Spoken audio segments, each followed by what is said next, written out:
A paz do Senhor, meus irmãos. E aí, tudo bem com vocês? Eu espero que você esteja bem sim. Eu sou o pastor Heraldo e nós vamos aqui para mais uma EBD em Foco.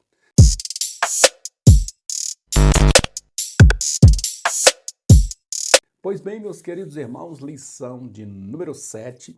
Nós estamos aqui já passando da metade da nossa revista e hoje nós vamos para mais uma ordenança para uma vida de fidelidade e lealdade.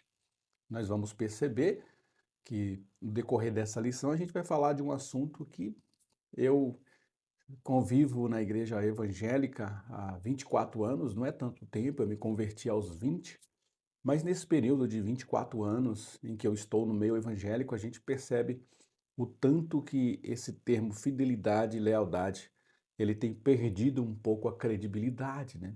Os líderes têm perdido, aí, consequentemente, os liderados, as ovelhas, confiando menos nas lideranças, eles entregam menos a sua vida para o cuidado pastoral e isso gera consequências, tanto para o lado do pastor como para o lado do rebanho. E quem perde com isso, irmão? O reino de Deus. Mas a gente vai ser estimulado, vai ser convocado através dessa lição a obedecer, a ser leal, a ser fiel à nossa liderança, ser fiel a Deus, sem que a gente mistifique, né, irmãos? Eu sou leal a Deus, eu sou fiel a Deus, não aos homens. E a gente tem que aprender uma coisa: Deus deixou dentro das ordenanças a que nós obedeçamos aos nossos líderes, aos nossos pastores, ao nosso pai, à nossa mãe. E essa obediência e essa lealdade agrada a Deus. A gente obedecendo nossos pastores, os nossos pais, a gente automaticamente está agradando a Deus. Amém? O texto de referência bem conhecido de Lucas, capítulo 16 e 1 Coríntios 4, 1, 2, diz assim, Lucas 16, verso 10, 11 e 12. Quem é fiel no mínimo, também é fiel no muito. Quem é injusto no mínimo, também é injusto muito. Pois se nas riquezas injustas não fostes fiéis, quem vos confiará as verdadeiras? E se no alheio não fostes fiéis, quem vos dará o que é vosso? Geralmente, uma pessoa quando é contratada, ela por mais gabarito que tenha, é necessário que essa pessoa passe por um teste de fidelidade, que é quando a gente coloca ali ela para fazer coisas simples. Aí, a partir do momento que ela se destaca, aí ela vai galgando degraus maiores. E assim também é na vida espiritual. Deus vai confiar a nós, às vezes, coisas pequenas, mas através da nossa lealdade, da nossa fidelidade, Deus vai permitindo que a gente vá galgando posicionamentos maiores. Agora, você não é fiel numa posição mínima que te colocam, como que você pode garantir que você vai ser fiel em posições estratégicas, na onde você vai fazer a gestão de muita gente, de às vezes de muito dinheiro, de muitos recursos? Como que Deus vai confiar a você se naquele mínimo que você deveria ter administrado você não foi bem? Em 1 Coríntios, capítulo 4, verso 1 e 2, que os homens os considerem como ministros de Cristo e despenseiros dos mistérios de Deus. Além disso, requer-se nos dispenseiros que cada um se ache fiel. Essa palavra despenseiro é interessante, que é aquele camarada que cuida da dispensa. Então, se o camarada ele não for fiel na administração da dispensa, irmão, ele prejudica toda uma série de pessoas que dependem daquela dispensa. Mas a primeira coisa que essa pessoa que cuida da dispensa tem que imaginar é que a dispensa pertence a um dono, a um senhor. E nessa mesma dinâmica nós levamos para o mundo espiritual, para o reino de Deus. Deus é o dono de tudo, irmãos. Deus é o dono de tudo. Nós apenas administramos aquilo que é de Deus. Seja em pequenas, em minúsculas proporções ou em grandes proporções, tudo foi confiado aos homens para administrar. E um dia ele vai voltar para que nós venhamos a prestar contas daquilo que temos feito. Como estaremos nós? Fiéis ou infiéis? Leais ou desleais? Deixa Deus ministrar no teu coração através dessa lição e também seja instrumento, você como professor, para exortar aos nossos alunos para que nós nos mantenhamos fiéis. Muitas das vezes a gente vai ter uma liderança complicada, um líder, um pastor complexo, mas a gente tem que obedecer à palavra de Deus. E a gente vai ver que muitas das vezes a gente vai ter que saber administrar as diferenças que a gente tem em relação ao nosso pastor, à nossa liderança. Saber administrar esses conflitos às vezes não é fácil. A gente muitas das vezes prefere desligar-se, né? Prefere sair do que administrar essas desavenças, muitas das vezes essas discrepâncias que a gente tem porque nós somos humanos. E a introdução diz: o tempo que vivemos é caracterizado pela liquidez. Quando essa expressão é usada, sempre que você ouvir essa expressão, amor líquido, né? Por exemplo, as amizades líquidas, é porque elas mudam de forma muito rápido. Elas não têm mais aquela estrutura que perpassava gerações. Hoje, uma coisa que está na voga, amanhã já pode não estar mais. Então, muitas das vezes nós vivemos nesse tempo de liquidez. Hoje está acontecendo de uma forma, amanhã já muda tudo, já desanda tudo. É essa a perspectiva da expressão liquidez. Liquidez nos vários relacionamentos e a adoção de valores circunstanciais e descartáveis, ou seja, eu sou seu amigo, você é meu amigo, eu te sirvo, você me serve, baseado nas circunstâncias. Se for favorável, tamo junto.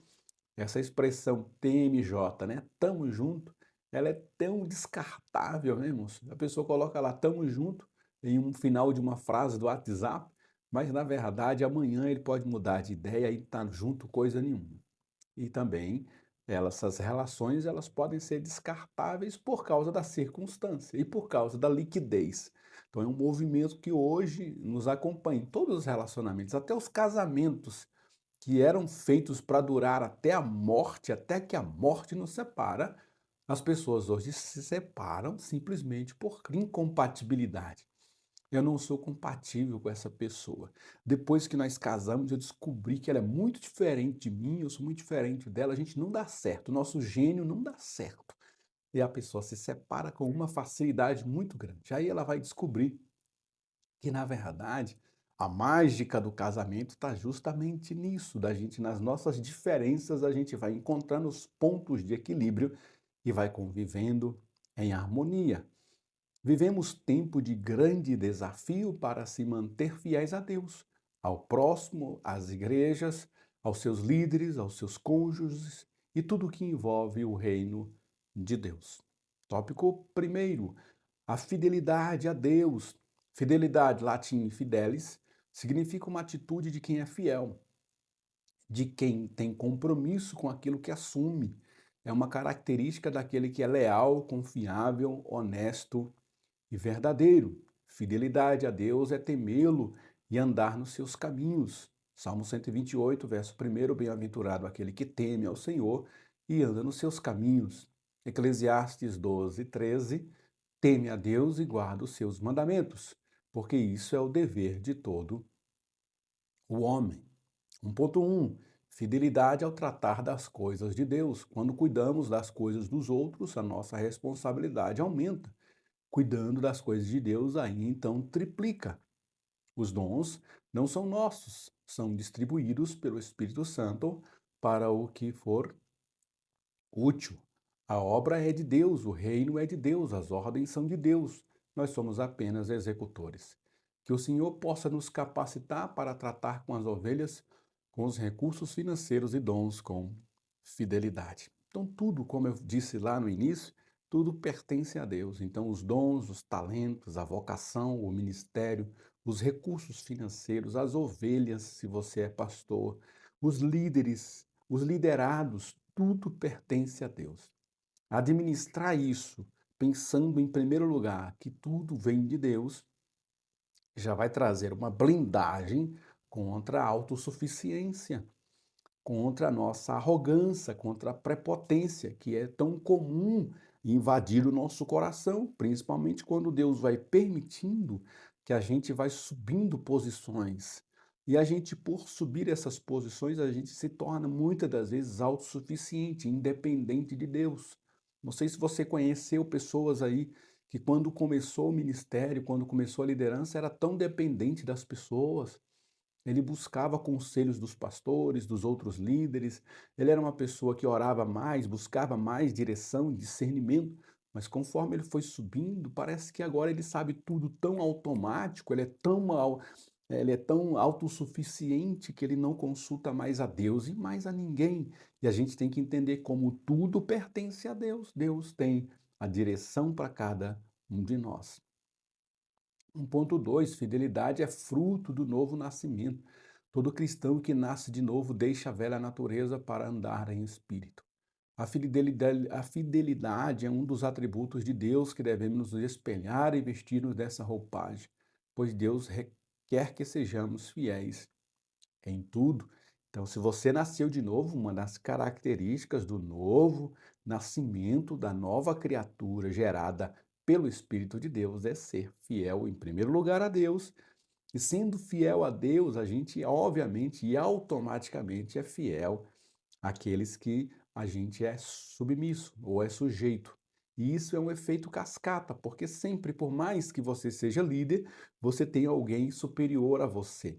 Então a gente às vezes exige obediência de alguém está abaixo da nossa cadeia hierárquica, mas desobedece aquele que está acima de nós. Olha só a incoerência, né? Por isso que Deus, quando a gente obedece a Deus, a gente automaticamente, abaixo de Deus está todos os homens, então a gente deve seguir obedecendo aos homens. 1.3, fidelidade às sãs doutrinas.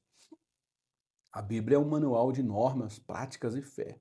Normalmente, nós a usamos somente como regra de fé e nos esquecemos que ela é composta de muitas normas, regras, ordenanças, estatutos, mandamentos, leis divinas e orientações. Todas precisam ser praticadas. Jesus disse: "E aquele que ouve estas minhas palavras e as não cumpre, compará-lo-ei ao homem insensato que edificou a sua casa sobre a areia." Tiago comenta que se alguém é ouvinte da palavra e não cumpridor, é semelhante ao homem que contempla no espelho seu rosto natural e logo se esquece. A gente vai encontrar muita falta de fidelidade aqui nas escrituras, principalmente em igrejas, irmãos, que abandonaram a fidelidade às escrituras para seguirem a revelação de um líder. Por mais espiritual que seja esse líder, por mais simpático que ele seja, se ele não seguir as escrituras, nós não devemos segui-lo. A fidelidade nossa é, em primeiro lugar, a Deus e, consequentemente, a direção que Deus dá através da sua palavra. E muitas seitas e heresias surgiram porque os homens decidiram ser fiéis à visão que aquele líder tem. Muitas das vezes essa visão é discrepante das escrituras. Por isso, o texto aqui da lição nos ordena a ser fiéis às escrituras e à doutrina da palavra de Deus. Então, se o seu líder, se o seu pastor, por mais que ele seja excepcional, se um dia ele se desviar 1 milímetro sequer das escrituras, abra o olho e casse outro lugar para você conservar a sua família e levar a sua casa para servir a Deus. Em primeiro lugar, a Deus e àqueles que estão dirigidos pela palavra de Deus. Tópico de número 2, a fidelidade aos líderes eclesiásticos. Paulo fala da autoridade espiritual, a qual envolve a admoestação ou a advertência. Rogamos-vos, irmãos, que reconheçais os que trabalham entre vós e que presidem sobre vós no Senhor e vos admoestam. 2.1, tratai-os com estima e amor. Paulo aconselha e recomenda aos irmãos que valorizem os líderes, os pastores e bispos, não importa a função que exerçam, porque eles trabalham para que nós e o reino de Deus tenham vitória e sucesso. Os pastores são pessoas também iguais a nós, com sentimentos, emoções, necessidades e demais coisas da vida. Para muitos, o pastor não é de carne e osso, mas ele tem as suas necessidades e momentos de solidão. E aí, eu, como pastor hoje de um rebanho, eu quero puxar a sardinha para o nosso lado, né, irmãos? Hoje a gente vive em um tempo tão escasso, tão difícil de pastorear. Eu volto a repetir, eu tenho apenas 24 anos na igreja, me converti aos 20 anos, Então a gente percebe hoje, irmãos, que em relação ao meu tempo, a obediência, o temor dos crentes em seguir as suas lideranças e obedecer os seus pastores está cada dia pior, né? Muitas das vezes a gente obedecia aos nossos líderes, aos nossos pastores, a gente obedecia até cegamente, que é errado também. A gente tem que obedecer se houver uma coerência, uma direção da palavra, e a gente tem que avaliar tudo isso. Mas hoje mesmo que o pastor seja um homem de Deus, uma pessoa coerente, ética, sabe assim, uma pessoa maravilhosa, a gente encontra muita dificuldade de dirigir rebanhos hoje em dia, porque as pessoas estão muito ensimesmadas, né? Digamos assim, seguindo os seus próprios conceitos, as suas próprias carências, as suas próprias vontades e não se submetendo assim à palavra de Deus e, consequentemente, àqueles que Deus colocou à frente para dirigir o rebanho. E aí é onde a gente encontra hoje muitos líderes e pastores doentes, com depressão, síndrome do pânico, esposas de pastores com depressão, ansiedade, síndrome do pânico, pessoas adoecidas da alma, mas não podem largar o ministério por causa do medo das críticas que receberão por terem abandonado o ministério, e eles adoecem no ministério, adoecem o rebanho, mas muitas das vezes pelo peso da responsabilidade e a falta de apoio que muitos encontram, né? Que a gente possa seguir obedecendo, sendo fiéis e leais aos nossos líderes, aos nossos pastores, estendendo a mão, orando por eles, lembrando que eles são tão humanos quanto nós, estão investidos de uma autoridade, estão investindo de uma responsabilidade que, em muitos casos, irmão, tira o nosso sono, tira a nossa paz, tira o conforto que uma pessoa normal tem. A gente não tem descanso, muitos pastores não tiram férias, não consegue, né, por mais que ele tire uns dias de férias, ele não consegue mentalmente descansar. É o tempo todo pensando, o tempo todo trabalhando, são muitas demandas para resolver na igreja. Às vezes um membro quer uma coisa, o outro quer outra, um líder puxa para um lado, aí tem a igreja sede, tem as subsedes, tem aquela coisa errada toda, as festividades, a agenda da igreja, as demandas com os novos crentes, com os crentes mais velhos, as demandas ministeriais, as demandas familiares, as demandas do nosso trabalho secular, e é muito pesado para nós. Então, todas as vezes que você se deparar com uma lição como essa, coloque a mãozinha na sua consciência e fale assim: eu vou ajudar o meu pastor esse ano. Eu sempre fiz isso, irmãos. Eu posso dizer isso porque eu sempre tentei fazer o máximo possível para, dentro daquilo que foi me outorgado, foi me dado uma atribuição, eu fazer com excelência para que o meu pastor não precisasse se preocupar com aquela área. Então, se eu era líder da IBD, preocupação zero para ele. Se eu era líder de jovens, preocupação zero para ele. Então, a área em que eu liderei, que eu fiz um trabalho para o meu pastor, eu deixei ele o máximo possível despreocupado com aquela área, porque a gente sabe que os nossos pastores já se preocupam com várias áreas ao mesmo tempo, né? E essa dinâmica sobrecarrega e pesa muito para nós. 2.2 A fidelidade tem o seu fundamento no amor. A fidelidade só é encontrada em quem tem o amor implantado no seu coração. O crente precisa desenvolver uma vida espiritual baseada no amor. Quando o amor é descartado, não sobra nem sombra de fidelidade. Precisamos desenvolvê-lo em todos os nossos relacionamentos. 2.3 A fidelidade é recompensada pelo Senhor.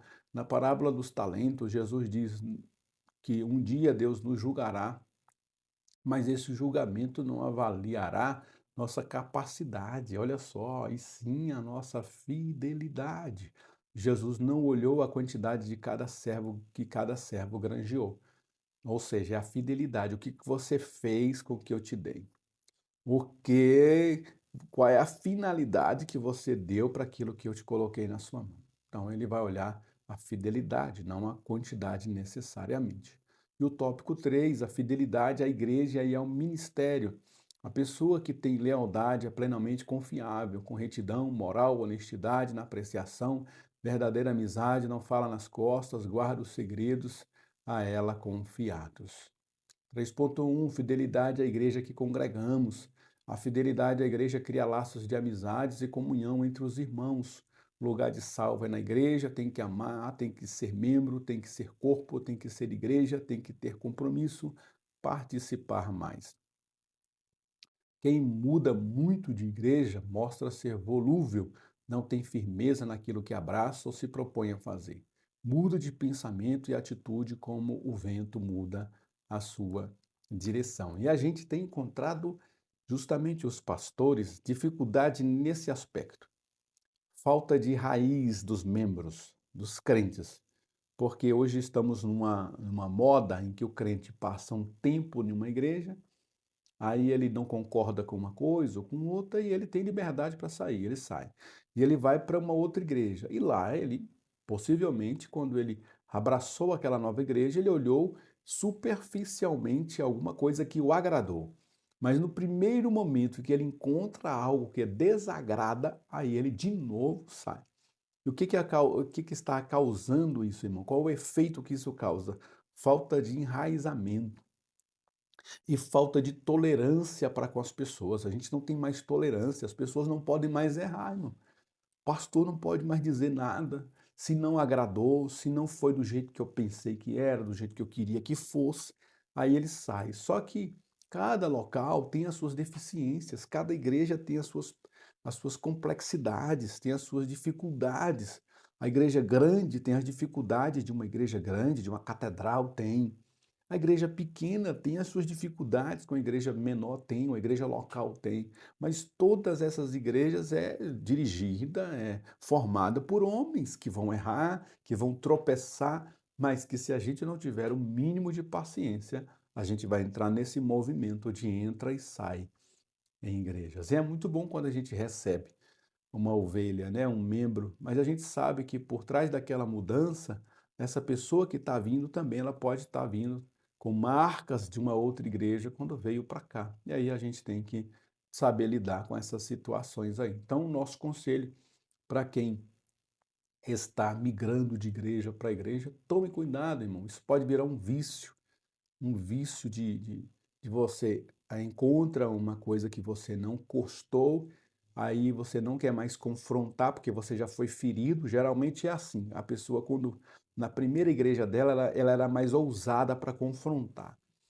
Ela via um problema, procurava o pastor, via um problema, procurava o líder, via um problema, procurava alguém para consertar. Mas aí nesse relacionamento ela se desgastou demais, se feriu demais, e agora nessas mudanças que ela faz de igreja, ela já não procura mais esse acerto. Já não tem mais raiz. Então a primeira desavença, o primeiro desencontro que ela tem, ela já muda de igreja, porque ela quer evitar esse confronto novamente.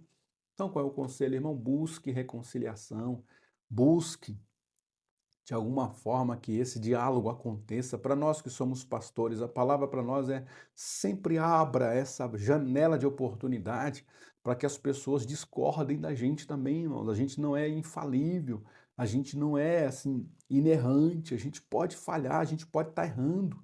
E a gente precisa aqui e acolá saber ouvir as pessoas, ouvir os líderes, ouvir os obreiros, ouvir os membros, saber se a gente está acertando, se a gente está errando, e naquilo que está acertando, conserta e faz melhor, e naquilo que está errando, a gente muda de rota e faz novamente, irmãos. A gente é sempre assim, a gente sempre vai estar aprendendo, né? Quando você parar de aprender, é porque você já chegou no nível em que está como defunto, já morreu, não tem mais como aprender. Enquanto tivermos vida, a gente vai aprender. Não tem ninguém nesse mundo que saiba tudo e que não é capaz de aprender com os outros, né?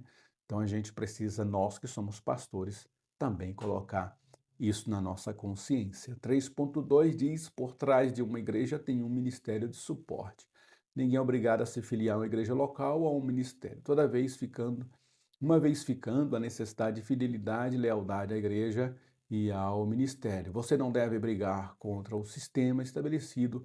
Quem não se adapta sai e não entra em rebelião. Ficar e se rebelar é pecado. A rebelião é abominável ao Senhor, considerada como pecado de feitiçaria. Aí, complementando a ideia do tópico anterior, que a gente procurar conciliação, a gente também chega num ponto que não tem conciliação, irmão, não tem jeito.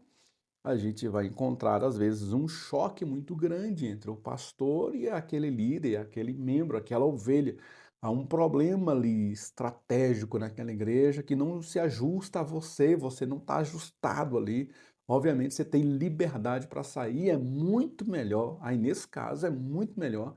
Você vai encontrar um problema de adaptação na outra igreja, você vai encontrar um problema de enraizamento na outra igreja, você possivelmente vai ficar uma pessoa mais crítica fazendo essa mudança de igreja, mas é um mal menor. O mal menor em relação a esse confronto com a liderança, rebeliar-se contra o seu pastor, contra a sua liderança, rachar a igreja no meio, fazer grupos e subgrupos. Isso é um mal irreversível e pode fazer a gente perder a salvação. Agora, mudar de igreja, a gente só perde no sistema de crescimento pessoal. Você perde, você era um obreiro que estava ali trabalhando, desempenhando funções excepcionais, mas aí teve um problema, você mudou de igreja e aí você até se adaptar, criar novos laços e começar a trabalhar de novo, você já perdeu aí, quem sabe, anos da sua vida ministerial, né? Por isso que a gente tem sempre que buscar a reconciliação, mas não deu, conforme diz o tópico 3.2, aí a gente busca um novo caminho, também não é pecado nisso, tá? Fique sempre à vontade, mas sempre busque a direção de Deus para buscar uma igreja não próxima da sua casa, né? Antigamente a gente tinha essa direção. Busque uma igreja próxima da sua casa. Hoje a nossa orientação é sempre busque uma igreja próxima da Bíblia, próxima das doutrinas de Deus, próxima da palavra de Deus, que pratica o reino do céu. Busque essa igreja. Nem que para isso você tenha que andar um pouco mais distante. 3.3, a lealdade firma a fidelidade. Normalmente a fidelidade é marcada por espontaneidade leal perante algo ou alguém, mas nem sempre o que mostra fidelidade mostra lealdade. Lealdade está ligada ao tratamento pessoal. Fidelidade está ligada ao cumprimento de deveres. Então, muitas das vezes a pessoa tem lealdade a uma pessoa, ela é leal àquela pessoa, mas ao mesmo tempo ela tem que ser fiel à tarefa que foi dada. Uma coisa necessariamente vai ser presa à outra, vai estar ligada à outra. Então você é uma pessoa que é leal à figura do seu pastor, mas aí aquilo que ele te deu para fazer você não faz, e faz mal feito quando faz. Aí você não está sendo fiel àquela pessoa. Então uma coisa acaba tendo que ser ligada à outra, porque senão você vai acabar sendo uma pessoa duas caras, né? Você é leal ao seu pastor, entre aspas, pastor, eu vou fazer, estamos juntos, é isso mesmo. Mas na hora de cumprir a tarefa, você não cumpriu. Pelo contrário, você está criando grupos e sobregrupos contra o seu pastor. Então, uma coisa elimina a outra e uma coisa soma a outra. E a conclusão diz o cumprimento à ordenança para viver, caracterizada pela fidelidade e lealdade em todos os momentos, é consequência do novo nascimento, do comprometimento com a palavra de Deus e do andar em espírito, que o Senhor nos encontre fiéis. A submissão de Josué o preparou para que ele fosse o substituto natural de Moisés. E eu sempre trazia essa colocação para minha cabeça, irmão. Olha uma dica preciosa para você que é obreiro, né? Para você que é presbítero, evangelista, pastor, vice-pastor da igreja. Eu sempre fazia essa pergunta para mim. Se o meu pastor sair hoje da igreja, por qualquer motivo ele foi trocado, o pastor, nosso presidente, trocou ele teve que sair daqui para ir para uma outra, se acontecer isso, se essa possibilidade acontecer um dia, será que o meu pastor colocaria eu como indicação?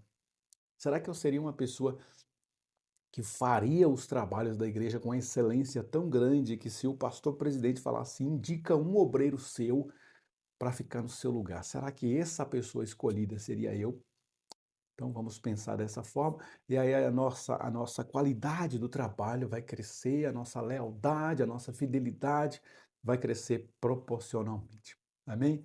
Que Deus te abençoe, irmãos. Nos ajude a crescer esse canal, continuar crescendo, desenvolvendo, deixando aí o seu gostei, o seu curtiu. Para você não dá trabalho nenhum, é só deixar um joinha aí, mas para nós é de extrema valia, porque o YouTube entende que essa mensagem foi relevante e ela vai entregar para mais pessoas assistirem a esse breve resumo da lição, tá? Também deixa aí os seus comentários para também fortalecer a interação aqui no nosso canal. Também nós deixamos aqui o link aqui na descrição do vídeo do nosso grupo do Telegram para você fazer parte da nossa família também lá no Telegram. Lá a gente tem os slides dessa lição, a gente tem muitas das vezes, vídeos, né, chamada para as lições. A gente tem outros materiais que os próprios alunos ali também acabam compartilhando lá no grupo do Telegram, tá? Se você quer fazer parte da família do Telegram também, deixa aqui na descrição eu vou deixar o link para você entrar, tá bom? E não deixe de se inscrever também, ó, se inscreva aqui no nosso canal para nos fortalecer aqui também, a gente continuar trazendo esses conteúdos para vocês, tá bom?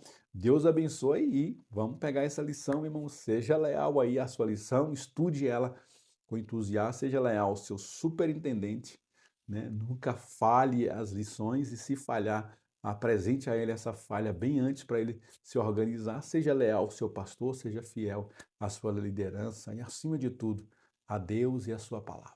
Deus abençoe e até a próxima EBD em Foco, se Deus assim nos permitir. Amém.